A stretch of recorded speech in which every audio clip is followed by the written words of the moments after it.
guys, so today I'm going to show you how you can create a beautiful crochet cord like this. This kind of cord could be used in a variety of different projects depending on what type of yarn you use. It could be used as a cord for a bag, or you could even make it into jewellery, or you could create a long piece of cord and then use this to apply to a piece of work, maybe write letters with it, I don't know. But it's just a really pretty looking cord. It's actually really easy. What I would suggest is, if you are just practicing this, go for a thicker yarn and a larger hook so that you can get used to it, because the thinner the yarn and the smaller the hook, the more tricky it is. So if you are just practicing, grab yourself some chunky yarn and a nice big hook and let's get going. So you want to begin by creating a slip knot, and you can do this in whichever method you prefer. Go ahead and grab your crochet hook and insert your hook. And we're going to start off by chaining 2. So yarn over, pull through, and yarn over, pull through. So we have our 2 chains here, and then what we're going to do is a double crochet into the second chain from the hook. So remember, I'm talking in UK terms, so this is a single crochet in the US. So we don't count this loop on the hook here. This is the first chain and this is the second chain from the hook. So you want to go ahead and insert your hook into that chain, grab the yarn and pull it through. You will have 2 loops on your hook, and then grab the yarn, pull through both of those loops on the hook. So these first couple of stitches are just going to get us started. So what we want to do here is take a look at our stitches. So if we just turn this stitch towards us slightly, you can see this V, and then you have another sort of stitch coming across. At the moment we have 1 there, and what we want to do is turn this so that the V is facing, pointing towards us, and then we want to go underneath this stitch just here. It can be a little bit tricky, you might have to give it a little bit of a wiggle to get it on there. Grab the yarn, pull it through that first loop, you'll have 2 loops on the hook, and then yarn over, pull through both loops on that hook. Now what you're going to do is twist this work towards you again, and this just makes it easy to see where we are with things.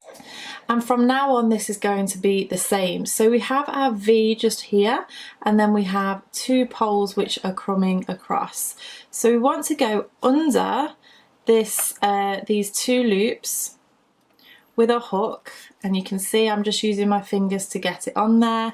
You're going to grab the yarn and pull it through both of those loops. You'll have 2 loops on the hook, and then yarn over, pull through both of those loops, and then twist those stitches towards you again.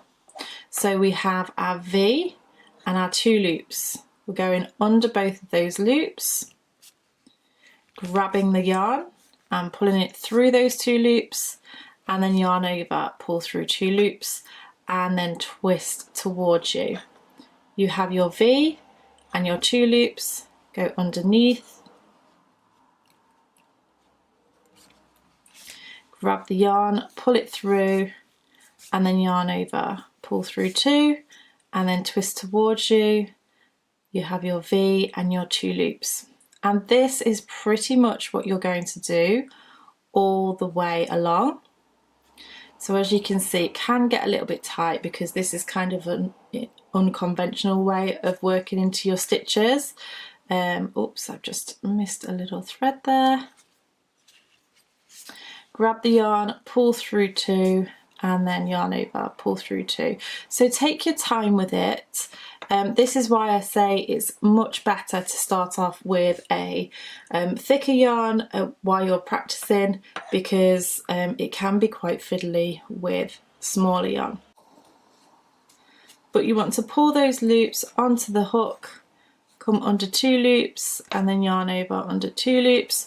I'm going to go ahead and build a little bit more of this so you can see what it looks like, but this is your basic principle. Okay, so I've just added more to my chain, and actually once you get started and into the flow of it, it's really quite addictive to do and really fun. But I just wanted to show you how you can actually finish off this stitch, and all you want to do is do the same as normal. So you want to chain one, and then you can go ahead and grab your scissors. You can snip off your yarn and then bring that through and pull it nice and tight.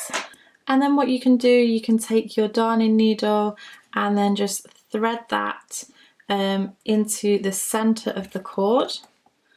So go in one way and pull it in.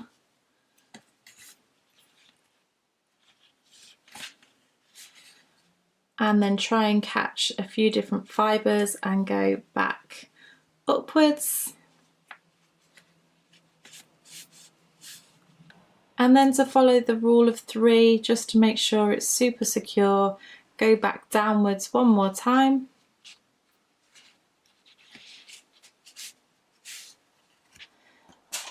And then all you have to do is then snip off your yarn and tuck in that end. So that is the crochet cord. I'm sure you can agree it's so pretty. You could also do this with rope as well. That would look really nice. But thank you so much for watching. If you did like this tutorial, make sure you give it a thumbs up, and don't forget to subscribe to keep up to date with all of my latest videos. Thank you so much for watching, and I shall see you again next time. Bye!